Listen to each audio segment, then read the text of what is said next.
নমস্কার। আজকে লেসনে আমরা শিখব সমস্ত প্রাণায়ামের যে মেন প্রাণায়াম সেটা হচ্ছে কপালভাতি প্রাণায়াম। এটাকে যোগের ভাষায় ক্রিয়া বলা হয়, কপালভাতি ক্রিয়া। তো আপনি যদি রেগুলার সকালে শুধুমাত্র 5 মিনিট কপালভাতি ক্রিয়াকে প্র্যাকটিস করেন তাহলে 99% রোগ থেকে আপনি মুক্তি থাকবেন। কারণ হচ্ছে এই কপালভাতি ক্রিয়াকে যদি প্র্যাকটিস করা হয় আপনার প্রোস্টেট সমস্যা, আপনার ডাইজেশন সম্বন্ধী যে বিমারি, গ্যাস, অপচন, ব্লোটিং, আপনার ডায়াবেটিস, আপনার থাইরয়েড, যত সমস্যায় রয়েছে, যে লাইফস্টাইল যে ডিজিজ হয় বয়সের সাথে সাথে, সেই সমস্ত রোগ থেকে আপনি মুক্তি পাবেন শুধুমাত্র কপালভাতি ক্রিয়াকে 5 মিনিট করলে। তো আজকে দেখব কপালভাতি ক্রিয়াকে কেমন করে করতে হয়। প্রথমে দেখে নিই আমার যে বসার যে আসন। শুরুর দিকে আপনি বসবেন সুখাসনে। সমস্ত যোগাসন করার বা প্রাণায়াম করার একটাই আসন, সেটা হচ্ছে পদ্মাসন। বোঝা গেছে? এখন পদ্মাসনে যদি আপনি শুরুর দিকে বসতে কমফর্টেবল না হন তাহলে আপনি বসবেন অর্ধ পদ্মাসন, মানে রাইট পাটাকে লেফট থায়ের ওপরটা বলা হয় অর্ধ পদ্মাসন। এখন অর্ধ পদ্মাসনে যদি বসতে অসুবিধা হয় তাহলে আপনি বসবেন সুখাসন, মানে কমফর্টেবল পোজ। বোঝা গেছে? এখন আমি পদ্মাসনে বসলাম। হাতের মুদ্রা হবে জ্ঞান মুদ্রা বা চিন মুদ্রা, ছবিতে দেখে নেবেন। এটা হচ্ছে ইন্ডেক্স ফিঙ্গার আর থাম, এই দুটোকে একত্রিত করে এইভাবে রাখলে এটাকে বলা হয় পদ্মাসন, এবং হাতের মুদ্রা হচ্ছে জ্ঞান মুদ্রা।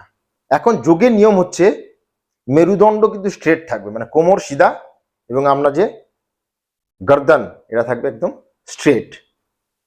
এখন এইভাবে নয়, হাতকে সবসময় হাঁটুর উপরে এইভাবে রাখতে হবে।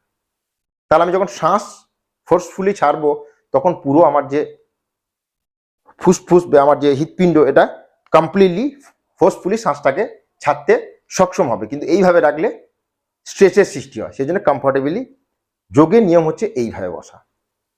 এখন আগেই শিখেছি কপালভাতি ক্রিয়ার 3টে গতি।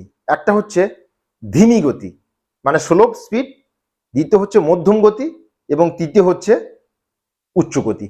তো আজকে শিখবো স্লো, মানে ধিমি গতি।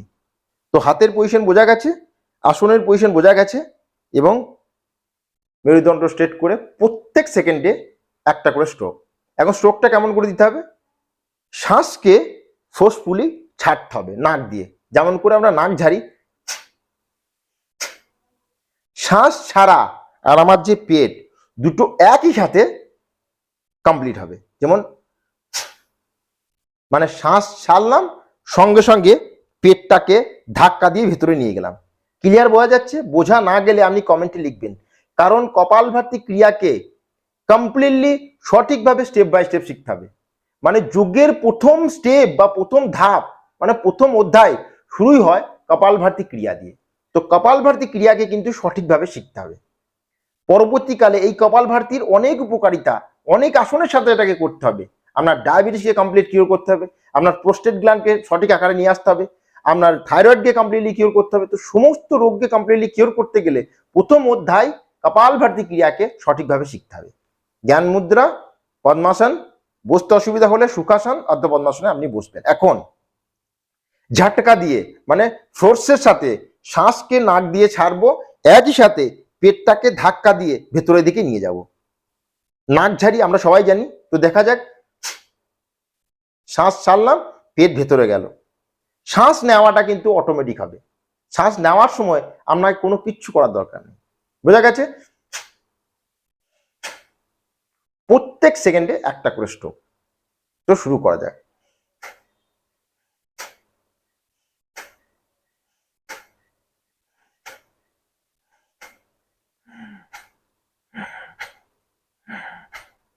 এবং এটা রিদমের সাথে হতে থাকবে। আপনি ফোর্সফুলি শ্বাসকে ছাড়বেন, অটোমেটিক শ্বাস নিতে থাকবেন, ফোর্সফুলি শ্বাসকে ছাড়বেন, অটোমেটিক শ্বাস যেতে থাকবে। এবং 30-30-এর সেট, প্রথমে 30টা করবেন, তারপর রিল্যাক্স, ধীরে সে গেরা শ্বাস নিলেন এবং ধীরে ধীরে রিল্যাক্সলি শ্বাসকে ছাড়লেন।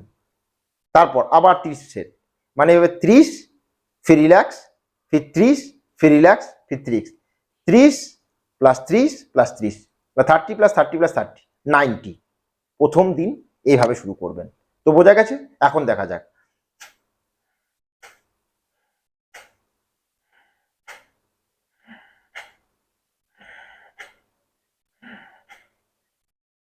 রেগুলার সকালে এই ক্রিয়াকে প্র্যাকটিস করতে হবে, তাহলে আপনি কোনো দিনই কোনো রোগই আপনাকে গ্রসিত আপনি কোনো দিনই বিমার পড়বেন না, এটা গ্যারান্টি রয়েছে। রোজ সকালে 5 মিনিট এই ক্রিয়াকে প্র্যাকটিস করতে হবে এবং এই ক্রিয়াকে স্লোলি ধীমি গতিতে প্র্যাকটিস করার পর পরের লেসনে শিখবো মধ্যম গতি, ফির নেক্সট লেসনে শিখবো উচ্চ গতি এবং হাতের যে মুদ্রা এটাকেও চেঞ্জ করতে থাকবো, কখনো বায়ু মুদ্রা, কখনো বিষ্ণু মুদ্রা। তো বিভিন্ন রোগের ক্ষেত্রে বিভিন্ন মুদ্রারও অনেক গুরুত্বপূর্ণ ভূমিকা রয়েছে, তো এগুলোকে আমরা ধীরে ধীরে শিখবো। আজকে আপনি কপালভাতি ক্রিয়াকে রপ্ত করুন, তারপরে আসনের সাথে দেখবো কেমন করে কপালভাতি ক্রিয়াকে করতে হয় এবং কোন রোগের সাথে কোন আসনের সাথে কপালভাতি ক্রিয়াকে করলে আপনি দ্রুত গতিতে আপনার রোগ থেকে রোগকে দূরে সরাতে পারবেন, সেগুলো সব ধীরে ধীরে শিখবো। তো আজকে এইটুকুই। Thank you, take care, good bye এবং স্টে হেলদি। নমস্কার, থ্যাংক ইউ।